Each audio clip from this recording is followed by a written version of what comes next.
সালাম আলাইকুম, সবাই কেমন আছেন? আশা করি ভালো আছেন, আমিও ভালো আছি। আমি 7 নম্বর 7 নম্বর ওয়ার্ড বিএনপিদের নেতাকে সৃষ্টি আকর্ষণ করে বলছি, আমাদের এই যে 7 নম্বর ওয়ার্ড মুরব্বীর দোকানের সামনে একটা বড় একটা গর্ত আছে, আর মনারিবের এখানে একটা গর্ত আছে, আর ওই যে কালাসান্দি গানাগে একটা গর্ত আছে। আমি 3টা গর্ত উঠে ধরলাম। সিএসপির যত নেতা আছে আপনাদের দৃষ্টি আকর্ষণ করে বলছি, এই রাস্তাটার মধ্যে রাবি চালানোর জন্য আপনাদেরকে অনুরোধ করলাম। প্রথমত বাইকে গাড়িটা বিভক্ত হয়, মাথা উঠে যায়, সিএসপি উঠে যায়, রিক্সা উঠে যায়, মানুষের পায়ে ব্যথা পায়। আপনারা এটা করবেন, আপনাদের দিকটি আকর্ষণ করে বলছি। বিএনপি নেতা যত কর্মী আছেন আমাদের 7 নম্বর ওয়ার্ডের মধ্যে সবাই রাস্তাগুলো করে দিবেন। আর যদি আপনারা পারেন, আপনারা আপনাদের উপরে যারা নেতা আছে তাদেরকে বলেন এই রাস্তা করে দেওয়ার জন্য।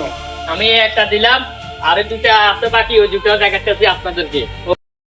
এই পিরিয়ডটি দেখতে হলে লক্ষ্মীপুরের মুরব্বীর পেজটা ফলো করে দিবেন ইনশাল্লাহ। সবাই লাইক শেয়ার কমেন্ট করে দিবেন, আর শেয়ার করে দিবেন যেন সবাই এই জিনিসটা দেখতে পারে রাস্তাটা।